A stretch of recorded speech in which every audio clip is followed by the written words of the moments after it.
Hi എല്ലാവർക്കും നമസ്കാരം. നമ്മുടെ പുതിയൊരു വ്ളോഗിലേക്ക് എല്ലാവർക്കും സ്വാഗതം. അപ്പോൾ വെനസ്ഡേ എടുത്തിട്ടുള്ള വീഡിയോ ആണ്. അപ്പോൾ രാവിലെ തന്നെ ആമിക്ക് സ്കൂളിൽ കൊണ്ടുപോകുന്നതിന് വേണ്ടിയിട്ട് ലഞ്ചും ബ്രേക്ക്ഫാസ്റ്റും എല്ലാം ഞാൻ ചെയ്ത് വയ്ക്കാറുണ്ട്. അപ്പോൾ അതുകൊണ്ട് തന്നെ രാവിലത്തെ കിച്ചൺ പണികളൊക്കെ ഒതുങ്ങും കേട്ടോ. പിന്നെ മാത്രമല്ല ഞാൻ എല്ലാ ദിവസത്തെയും വ്ളോഗ് ഇതുപോലെ ഷോർട്സായിട്ട് ഇടുന്നുണ്ട്. അപ്പോൾ നിങ്ങൾ മിനി വ്ളോഗായിട്ട് ഞാൻ ഷോർട്സിൽ ഇടുന്നുണ്ട്. അപ്പോൾ നിങ്ങൾ കണ്ടിട്ടില്ലാത്തവരാണെങ്കിൽ ഒന്ന് കണ്ടു നോക്കിയാൽ മതി. അപ്പോൾ അന്നത്തെ ദിവസവും രാവിലെ ഞാനിത് ഷെയർ ചെയ്തിട്ടുള്ളതായിരുന്നു. അപ്പോൾ രാവിലത്തെ ബ്രേക്ക്ഫാസ്റ്റിന് ഗ്രീൻ പീസ് കറിയും അപ്പമാണ് ഉണ്ടാക്കിയിരുന്നത്. പിന്നെ ചോറ് ശരിക്കും ഞാനന്ന് വെജിറ്റബിൾ റൈസാണ് ഉണ്ടാക്കിയിരുന്നത്. വെജിറ്റബിൾ ബിരിയാണിയാണ് ചെയ്തിരുന്നത്. പിന്നെ മാത്രമല്ല നമ്മുടെ സോയ ചങ്ക്സിൻ്റെ മസാല ഉണ്ടല്ലോ, അതും കൂടി ചെയ്തിട്ടുണ്ടായിരുന്നു. പിന്നെ ആമി സ്കൂളിൽ പോയതിന് ശേഷമാണ് പിന്നീട് ഞാൻ ക്ലീനിങ്ങും കാര്യങ്ങളൊക്കെ ചെയ്യുന്നത്. ഇപ്പോൾ കുറച്ച് നാളായിട്ട് സ്കൂൾ ഓപ്പൺ ചെയ്തതിന് ശേഷമുള്ള എൻ്റെ ഡെയിലി ക്ലീനിങ് റുട്ടീൻ ഇങ്ങനെയാണ്. അപ്പോൾ ഡെയിലി നമ്മൾ കുറച്ച് ക്ലീനിങ്ങും കാര്യങ്ങളൊക്കെ ചെയ്യേണ്ടതായിട്ട് വരുമല്ലേ. അപ്പോൾ അതൊക്കെയാണ് ഇന്നത്തെ വീഡിയോയിൽ ഷെയർ ചെയ്യുന്നത്. അപ്പോൾ രാവിലെ തന്നെ ഞാൻ തുണി അലക്കാനുണ്ടെങ്കിൽ അത് ഇട്ടേക്കും. 2 ദിവസത്തിലൊരിക്കലായിരിക്കും ഞാൻ തുണികൾ കഴുകുന്നത്. ആമിയുടെ സ്കൂളിലെ യൂണിഫോമൊക്കെ സ്കൂൾ വിട്ട് വന്നാൽ ഉടനെ തന്നെ ഞാൻ കഴുകിയിടാറാണുള്ളത്. മുന്നേക്കെ ആണെങ്കിൽ അങ്ങനെ ചെയ്യത്തില്ലായിരുന്നു കേട്ടോ. എല്ലാം കൂടി പിറ്റേ ദിവസത്തേക്ക് ഇങ്ങനെ മെഷീനിലിടാനായിട്ട് നിൽക്കുമായിരുന്നു. പക്ഷേ ഇപ്പോൾ കുറച്ച് ദിവസമായിട്ട് ഞാൻ അവൾ വൈകുന്നേരം വന്ന ഉടനെ തന്നെ തുണി മുക്കി വയ്ക്കുകയാണ് ചെയ്യുന്നത് പൗഡറിലേക്ക്. എന്നിട്ട് ഉടനെ തന്നെ കഴുകിയിടുകയാണ് ചെയ്യുന്നത്. അധികം അങ്ങനെ അഴുക്ക് കാണത്തില്ലല്ലോ, അതുകൊണ്ടാണ്. പിന്നെ അത് കഴിഞ്ഞിട്ട് നേരെ ബാൽക്കണിയിലേക്ക് വന്നിട്ടുണ്ട്. ഇവിടെ കുറച്ചൊക്കെ ഒന്ന് ഒതുക്കാനുണ്ടായിരുന്നു കേട്ടോ. അപ്പോൾ നമ്മുടെ പുതിയ ചെടികളൊക്കെയാണ് ഇതൊക്കെ. ഞാനിത് ചുമ്മാതെ കൊണ്ടുവച്ച് നട്ടു പിടിപ്പിച്ചിട്ടുണ്ടായിരുന്ന ചീരയാണ്. അപ്പോൾ പെട്ടെന്ന് തന്നെ നന്നായിട്ട് തന്നെ വളർന്ന് കിട്ടുകയും ചെയ്തു. അപ്പോൾ നല്ല ഭംഗിയുണ്ട് കാണാനായിട്ട്. അപ്പോൾ അത്യാവശ്യം നന്നായിട്ട് വളർന്ന് വരുന്നുമുണ്ട്. കാരണം ഇപ്പോൾ മഴയൊക്കെ പെയ്തിട്ടുണ്ടല്ലോ, അതുകൊണ്ടാണ്. അപ്പോൾ ഞാൻ ബാൽക്കണിയൊക്കെ ഒന്ന് ഒതുക്കിയതിന് ശേഷം അവിടെ ഒന്ന് ക്ലീൻ ചെയ്തിട്ട് നേരെ കിച്ചണിലേക്ക് വന്നു. പിന്നെ ഞാൻ ആമി സ്കൂളിൽ പോയതിന് ശേഷമാണ് കുളിയൊക്കെ കഴിഞ്ഞത്. അപ്പോൾ അത് കഴിഞ്ഞിട്ട് ഇന്ന് വെജിറ്റബിൾ റൈസിന് ഞാൻ ആമിക്ക് ശരിക്കും പപ്പടം കൊടുത്തു വിട്ടില്ലായിരുന്നു കേട്ടോ. അപ്പോൾ നമുക്ക് കേരള പപ്പടം ഞങ്ങൾ സ്ഥിരമായിട്ട് ഇവിടെ അടുത്തൊരു സൂപ്പർ മാർക്കറ്റിൽ നിന്ന് മേടിക്കാറുണ്ട്. അപ്പോൾ ഞാനത് ലഞ്ച് കഴിക്കുന്നതിൻ്റെ കൂടെ ഒന്ന് ഫ്രൈ ചെയ്ത് എടുത്തതാണ്. അപ്പോൾ ശരിക്കും ഹസ്ബൻഡ് ഇതിന് നേരത്തെ തന്നെ കഴിക്കുന്നുണ്ട്. അപ്പോൾ ഒരു 12-10 ആയപ്പോഴത്തേനും ഹസ്ബൻഡ് കഴിച്ചു. അപ്പോൾ നൈറ്റ് ഷിഫ്റ്റ് കഴിഞ്ഞിട്ട് രാവിലെ വന്നതാണ്. അപ്പോൾ അധികം അങ്ങനെ ഡയറ്റ് നോക്കാനോ അല്ലെങ്കിൽ കൃത്യസമയത്ത് കഴിക്കാനൊന്നും പറ്റത്തില്ല. ഉറക്കം എഴുന്നേറ്റത് തന്നെ 12 മണിക്കാണ്. അപ്പോൾ രാവിലത്തെ ബ്രേക്ക്ഫാസ്റ്റ് ഒന്നും പുള്ളി കഴിച്ചിട്ടില്ലായിരുന്നു. അതുകൊണ്ട് 12 മണിയായപ്പോഴത്തേനും ലഞ്ച് തന്നെ കഴിക്കാമെന്ന് പറഞ്ഞിട്ട് അങ്ങനെ ഞാനത് ഉണ്ടാക്കി കൊടുക്കുകയാണ് ചെയ്തത്. പെട്ടെന്ന് തന്നെ പപ്പടമൊക്കെ എടുത്ത് പൊരിച്ച് കൊടുക്കുകയാണ് ചെയ്തത്. പിന്നെ അത് കഴിഞ്ഞിട്ട് കുറേയധികം പാത്രങ്ങളുണ്ടായിരുന്നുണ്ട്. എനിക്ക് ഏറ്റവും മടിയുള്ള കാര്യമാണ്, എനിക്കെന്ന് മാത്രമല്ല മിക്കവാറും ഉള്ള എല്ലാ വീട്ടമ്മമാർക്കും മടിയുള്ള കാര്യം തന്നെയാണെന്ന് തോന്നി ഈ ഒരു പാത്രം കഴുകൽ. അപ്പോൾ അതൊക്കെ ഒന്ന് കഴുകി വയ്ക്കുന്നുണ്ട് കൈയോടെ തന്നെ. പിന്നെ ആമി സ്കൂളിൽ പോയതിന് ശേഷം മാത്രമാണ് ഇതൊക്കെ നടക്കുകയുള്ളൂ കേട്ടോ. കാരണം രാവിലത്തെ തിരക്കിനിടയിൽ കുറേയൊക്കെ ഞാൻ കഴുകി വെച്ചാലും പിന്നെയും പാത്രങ്ങൾ ഇങ്ങനെ വന്നുകൊണ്ടേയിരിക്കും. അപ്പോൾ പാത്രങ്ങൾ കൂടുന്നതിനനുസരിച്ച് ഞാൻ മാക്സിമം കഴുകി വെക്കാനാണ് നോക്കാറുള്ളത്. അപ്പോൾ തുണികൾ ഇങ്ങനെ വെള്ളത്തിൽ ഇതുപോലെ മെഷീനിലിടുന്ന ദിവസങ്ങളിലാണെങ്കിൽ ലേറ്റായിട്ടായിരിക്കുള്ളൂ പാത്രങ്ങൾ കഴുകുന്നത്. പിന്നെ അത് കഴിഞ്ഞിട്ട് ഞാൻ ഒരു മൂവി വെച്ചിട്ടുണ്ടായിരുന്നു. എന്തെങ്കിലുമൊക്കെ ക്ലീനിങ് വർക്ക് ഞാൻ ചെയ്യുന്ന സമയത്ത് ഇതുപോലെ ടി വിയിൽ പഴയ ഏതെങ്കിലുമൊക്കെ സിനിമ വെച്ചേക്കും. അപ്പോൾ ഇന്ന് നമ്മുടെ ചാനലിൽ തന്നെ മൂവി വെച്ചിട്ടാണ് ക്ലീനിങ് ചെയ്തപ്പോൾ ഹസ്ബൻഡ് കഴിച്ചതിന് ശേഷം പോയി കിടന്ന് ഉറങ്ങുവാണ്. അപ്പോൾ ഞാൻ ആ സമയത്തിന് എന്തായാലും ക്ലീനിങ് ഒക്കെ ചെയ്യാമെന്ന് വിചാരിച്ചു. അപ്പം നമുക്ക് ഞാൻ പറഞ്ഞല്ലോ ഈ ഒരു ഷോ കേസ് ഭയങ്കര പ്രശ്നമാണ്. അപ്പോൾ ഇതിൽ ഗ്ലാസ് ആയതുകൊണ്ട് തന്നെ എപ്പോഴും ഇതുപോലെ അഴുക്ക് പിടിച്ചിട്ടേയിരിക്കും. അപ്പോൾ ഞാൻ ഡെയിലി ഇത് ക്ലീൻ ചെയ്യാറുണ്ട്. കാരണം ഡെയിലി ക്ലീൻ ചെയ്ത് വെച്ചാലാണ് അത് കാണാനും ഒരു ഭംഗി ഉണ്ടാവുള്ളൂ. പിന്നെ അതിലിരിക്കുന്ന ഫോട്ടോസൊന്നും ഡെയിലി ക്ലീൻ ചെയ്യത്തില്ല കേട്ടോ. ഞാൻ ജസ്റ്റ് കോളിൻ വെച്ചിട്ടൊന്ന് സ്പ്രേ ചെയ്തിട്ട് ഒരു കോട്ടൺ തുണി യൂസ് ചെയ്തിട്ട് ഒന്ന് വൈപ്പ് ചെയ്തെടുക്കുകയാണ് ചെയ്യുന്നത്. പിന്നെ അത് കഴിഞ്ഞിട്ട് ശരിക്കും ഞാൻ ജനൽ ഒരിക്കലാണ് ക്ലീൻ ചെയ്യുന്നത്. ഒരു ദിവസം വിട്ടാണ് ചെയ്യുന്നത്. പക്ഷേ ഇപ്പോൾ എനിക്ക് തോന്നുന്നത് നമ്മൾ ഡെയിലി ക്ലീൻ ചെയ്ത് വെച്ചാലാണ് അത് അധികം ഡസ്റ്റ് അങ്ങനെ ഇതായിട്ട് ഇരിക്കാതിരിക്കുള്ളൂ എന്ന് തോന്നുന്നു. പിന്നെ ഈ ഒരു കീ ചെയിനിലാണെന്നുണ്ടെങ്കിൽ കുറേ മാസ്ക് കൊണ്ടുവന്ന് ഇട്ടേക്കുക കേട്ടോ. അപ്പോൾ ഇതെല്ലാം ഞാൻ എടുത്തുനിന്ന് മാറ്റുന്നുണ്ട്. ആവശ്യമില്ലാത്തതൊക്കെ എടുത്ത് മാറ്റുവാണ്. പിന്നെ കീ ചെയിൻസ് വയ്ക്കുന്നതിനുള്ള ഒരു സംഭവമാണ്, അതൊരു ഓർഗനൈസറാണ്. അപ്പോൾ അത് മാത്രം വയ്ക്കാമെന്ന് വിചാരിച്ചിട്ട് ബാക്കി സാധനങ്ങളൊക്കെ എടുത്ത് മാറ്റി. പിന്നെ ഈ ഒരു ഡൈനിങ് ടേബിളും കൂടി ഞാനൊന്ന് കൈയോടെ ക്ലീൻ ചെയ്തിട്ടിട്ടുണ്ട്. ഡൈനിങ് ടേബിളിൽ എപ്പോഴും അഴുക്ക് പിടിക്കാറുണ്ട്. അപ്പോൾ അത് ഞാൻ ഡെയിലി ക്ലീൻ ചെയ്യാറുണ്ട്. അതും ഞാൻ ഈ കോളിൻ തന്നെയാണ് യൂസ് ചെയ്ത് സ്പ്രേ ചെയ്യുന്നത്. അപ്പോൾ അധികം ഈച്ചയുടെ ശല്യമൊന്നും കാണത്തില്ല കേട്ടോ. പിന്നെ ഈ ഒരു നമ്മൾക്ക് ഈ ഹാളിലിരിക്കുന്ന ഈ ഒരു ജനലെന്ന് പറയുന്നത് വലിയതാണ്. അപ്പോൾ ഇത് ഗ്ലാസ്സിലാണ് ചെയ്തിരിക്കുന്നത്. അപ്പോൾ അതുകൊണ്ട് തന്നെ പെട്ടെന്ന് തന്നെ അഴുക്കും പൊടിയൊക്കെ ആയാലും അറിയാനായിട്ട് പറ്റും. അപ്പോൾ ഞാൻ ഇതിൻ്റെ ഉള്ളിലൊരു ഗ്യാപ്പ് വരത്തില്ലേ, അപ്പോൾ ആ ഒരു ഭാഗത്ത് ഒരുപാട് അഴുക്കുണ്ട്. കുറേ നാളായിട്ട് നാട്ടിലൊക്കെ പോയിട്ട് വന്നതിന് ശേഷം അധികം അങ്ങനെ ക്ലീൻ ചെയ്യാതായിട്ട് അങ്ങനെ അലമ്പായിട്ട് കിടക്കുമായിരുന്നു. അപ്പോൾ അതൊക്കെ ഒന്ന് ക്ലീൻ ചെയ്തു. പിന്നെ അത് കഴിഞ്ഞിട്ട് ഞാൻ ഈ ഒരു ടേബിൾ ഫാന് ഇപ്പോഴാണ് ശരിക്കും ശ്രദ്ധിക്കുന്നത്. 2-3 ദിവസമായിട്ട് അങ്ങനെ കറങ്ങുന്നില്ല കേട്ടോ. എന്താ പറ്റിയെന്ന് ഇങ്ങനെ നോക്കിയപ്പോഴത്തേനും ഉണ്ട് അഴുക്ക് കയറി ഇങ്ങനെ അടിഞ്ഞിരിക്കുവാണ്. അപ്പോൾ ഇത് എന്തായാലും ഓപ്പൺ ചെയ്ത് നമുക്ക് എടുക്കാനായിട്ട് പറ്റും. ചെറിയൊരു സ്ക്രൂ അതിൻ്റെ മേൽഭാഗത്തൊരു ഇതിൽ വെച്ചിട്ടുണ്ട്. അപ്പോൾ ഞാനതൊന്ന് അഴിച്ചെടുത്തിട്ട് ഒന്ന് ക്ലീൻ ചെയ്തു. അപ്പോൾ ഞാൻ ഇതിന് മുന്നേ ഒരു ദിവസം ക്ലീൻ ചെയ്ത് നോക്കി. നല്ല ഈസിയാണ്. അപ്പോൾ നമുക്കുള്ളത് ഹാവൽസിൻ്റെ ഫാനാണ്. അപ്പോൾ നമ്മൾ ഈ ചൂട് സമയത്ത് മേടിച്ചിട്ടുള്ള ഫാനാണ് കേട്ടോ. നമുക്ക് ഈ ഒരു ഇങ്ങനത്തെ ഒരു ഫാൻ നമ്മളുടെ അടുത്ത് ഇല്ലായിരുന്നു. അപ്പോൾ അത് കുറേ നാളായിട്ട് വിചാരിച്ചതാണ്. അപ്പോൾ ഇത് ഹൈ സ്പീഡിൻ്റെ ലേറ്റസ്റ്റ് മോഡൽ സംഭവമാണ് എടുത്തിട്ടുള്ളത്.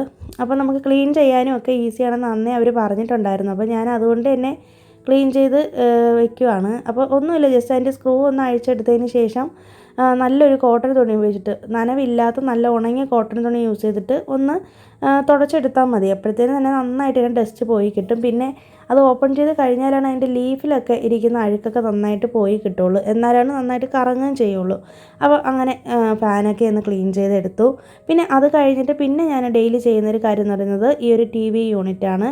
ഞാൻ എൻ്റെ മുന്നത്തെ വീഡിയോയിലും പറഞ്ഞിട്ടുള്ളതാണ്. ഇത് ഡെയിലി ഞാൻ ക്ലീൻ ചെയ്യാറുണ്ട്.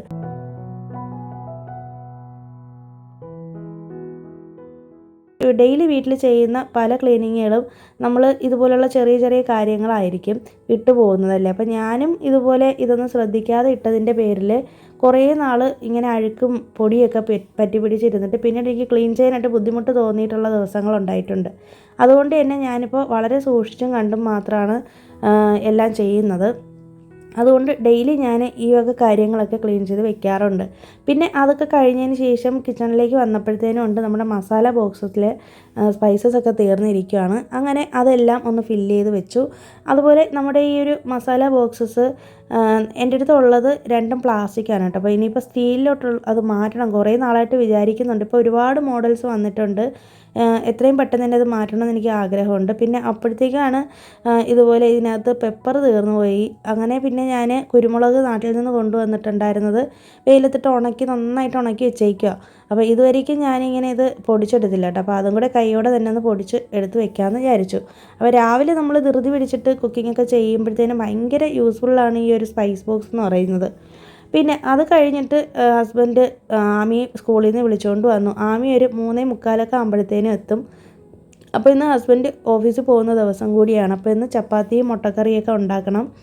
അപ്പോൾ അതിൻ്റെ പണിപ്പുരയിലാണ് ഞാൻ. പിന്നെ കുറച്ച് പഴം കറുത്ത് പോയത് ഇരിപ്പുണ്ടായിരുന്നു. പിന്നെ ഈ റീസെൻ്റായിട്ടാണ് ഞാൻ അറിഞ്ഞത്. ഇതിന് മുന്നേ ഞാൻ കുക്കറിലാണ് മുട്ട വേവിച്ചുകൊണ്ടിരുന്നത് കേട്ടോ. കുക്കറിനകത്ത് മുട്ട ഇട്ടിട്ട് ഉപ്പും കൂടി ഇട്ടിട്ട് ഒരു 2-3 വിസിൽ കേൾപ്പിക്കുമായിരുന്നു. പക്ഷെ അങ്ങനെ ചെയ്യാൻ പാടില്ല എന്നാണ് റീസെൻ്റായിട്ട് ഞാൻ അറിഞ്ഞത്. അപ്പോൾ അങ്ങനെ ചെയ്ത് കഴിഞ്ഞാൽ നമുക്ക് എന്തോ കുക്കറിൽ വിസിൽ കേൾക്കുമ്പോഴത്തേനും മുട്ടയിൽ നിന്ന് എന്തോ ഒരു ഗ്യാസ് പുറപ്പെടും അത്രേ. എനിക്കറിയത്തില്ല എത്രത്തോളം ശരിയാണെന്നുള്ളത്. പക്ഷേ എന്തായാലും ഞാനത് അറിഞ്ഞതിന് ശേഷം സാധാരണ മുട്ട പുഴുങ്ങുന്ന പോലെ തന്നെ വെള്ളത്തിലിട്ട് സാധാരണ വേവിച്ചെടുക്കുകയാണ് ചെയ്യുന്നത്. പിന്നെ ഇത് കുറച്ച് കപ്പലണ്ടി ഹസ്ബൻഡ് മേടിച്ചുകൊണ്ട് വന്നിരുന്നു. അപ്പോൾ ഇത് നമുക്ക് ഷാർജ ഷേക്ക് പോലെ അങ്ങനെ അടിക്കാനാണ്. കുറച്ച് കറുത്ത പഴം ഇരിപ്പുണ്ടായിരുന്നു. അപ്പോൾ അതിന് വേണ്ടിയിട്ടാണ്.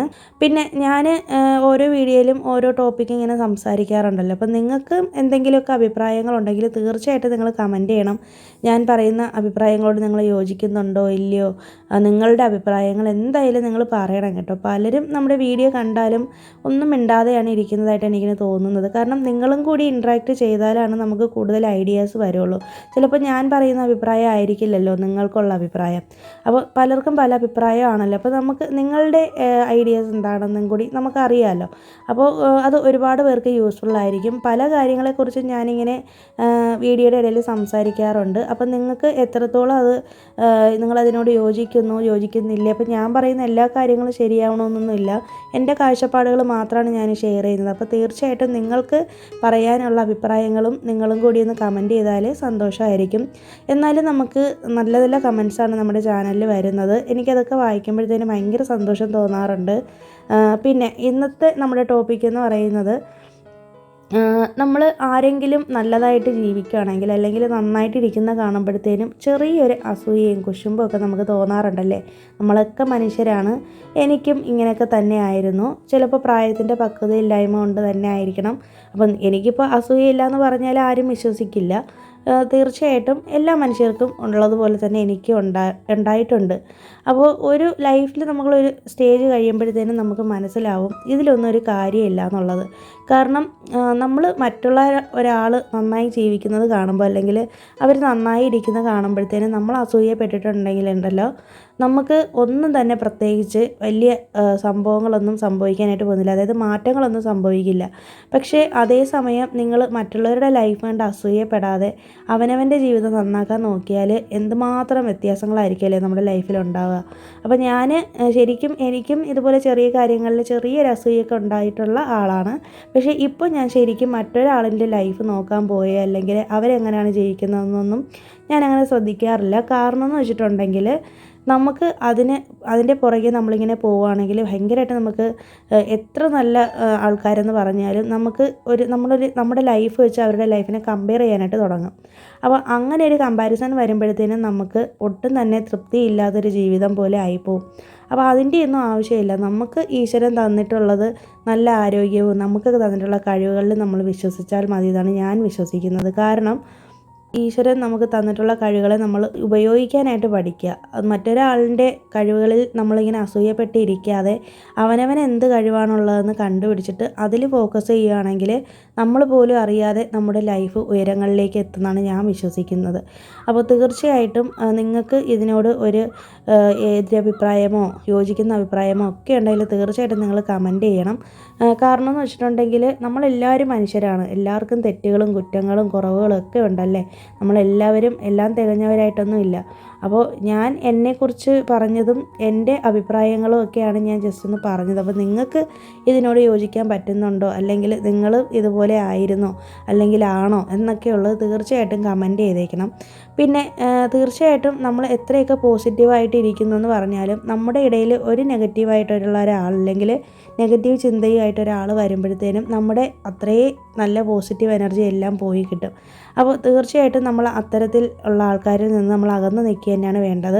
ഞാൻ കഴിഞ്ഞൊരു വീഡിയോയിൽ പറഞ്ഞിട്ടുണ്ടായിരുന്നു, ഞാനും അങ്ങനെ കുറേ ആളുകളെ ഒഴിവാക്കാനായിട്ട് ശ്രമിച്ചപ്പോഴത്തേനും നമ്മുടെ ജീവിതം വളരെ മനോഹരമായിട്ട് തോന്നുന്നുണ്ട്. കാരണം നെഗറ്റീവ് പറയുകയും അല്ലെങ്കിൽ നെഗറ്റീവ് പ്രവർത്തിക്കുകയും ചെയ്യുന്ന ആളുകൾക്കിടയിലേക്ക് നമ്മൾ ചെന്ന് നിന്നാലുണ്ടല്ലോ, നമ്മുടെ സമാധാനം പോകുന്നു മാത്രമല്ല നമുക്ക് പിന്നെ ഒരിക്കലും ഒന്നിലും ഫോക്കസ് ചെയ്യാനോ ഒന്നിനും പറ്റത്തില്ല. അപ്പോൾ ഇനിയിപ്പോൾ എത്ര വലിയവനാണെങ്കിലും എത്ര വേണ്ടപ്പെട്ട ആളെന്ന് പറഞ്ഞു കഴിഞ്ഞാലും നമ്മൾ അവരിൽ നിന്ന് അകന്ന് മാറുക തന്നെ വേണം. അതുതന്നെയാണ് ഞാനും ഇപ്പോൾ ചെയ്തുകൊണ്ടിരിക്കുന്നത്. ഇതിനിടയിൽ ഞാൻ ടെറസിൻ്റെ മേലെ പോയി ആമിയെ കുറച്ച് നേരം ടെറസിൻ്റെ മേലെ കൊണ്ടുപോയി കളിപ്പിച്ചു. പിന്നെ അതിനുശേഷം താഴെ വന്നിട്ട് ഈവനിങ് ആകുമ്പോഴത്തേനും ആമിയെ ഒന്ന് പഠിപ്പിക്കും. അതിനുശേഷം ആമിയെ ഒന്ന് ചെടിക്കൊക്കെ വെള്ളം ഒഴിക്കാനായിട്ട് പറയും. പിന്നെ വിളക്ക് കൊളുത്തി പ്രാർത്ഥിപ്പിക്കും. പിന്നെ ഇപ്പോൾ ഞാൻ കുറച്ച് നാളായിട്ട് ആമിയോട് ഞാൻ സെക്കൻഡ് സ്റ്റാൻഡേർഡ് ആയപ്പോഴത്തേനും തന്നെ പറഞ്ഞിട്ടുണ്ടായിരുന്നു, ആമി സ്കൂൾ വിട്ട് വന്നാൽ ഉടനെ തന്നെ ആമിയുടെ ലഞ്ച് ബോക്സ് കഴുകി വെക്കണമെന്നുള്ളത്. കാരണം കഴിഞ്ഞ വർഷം വരേക്കും ഞാൻ തന്നെയാണ് ഇതൊക്കെ ചെയ്തു കൊടുത്തുകൊണ്ടിരുന്നത്. അപ്പോൾ ഇനി അവൾ വലിയ കുട്ടിയായല്ലോ. മാത്രമല്ല കുട്ടികളെ കൊണ്ട് നമ്മളിങ്ങനെ ചെറിയ ചെറിയ കാര്യങ്ങൾ, അവരുടേതായ കാര്യങ്ങൾ നമ്മൾ ചെയ്യിപ്പിക്കുമ്പോഴത്തേനും ഭാവിയിൽ അവർക്കും അതൊരു ബുദ്ധിമുട്ടാവില്ല, നമുക്കും അതൊരു വലിയ ഭാരമായിട്ട് തോന്നത്തില്ല. പിന്നെ അത് കഴിഞ്ഞിട്ട് അവളിത് കഴുകിയൊക്കെ വെച്ചതിന് ശേഷം ഞാൻ പിന്നെ പോയി നന്നായിട്ട് കഴുകും കേട്ടോ, അവൾ അറിയത്തില്ല.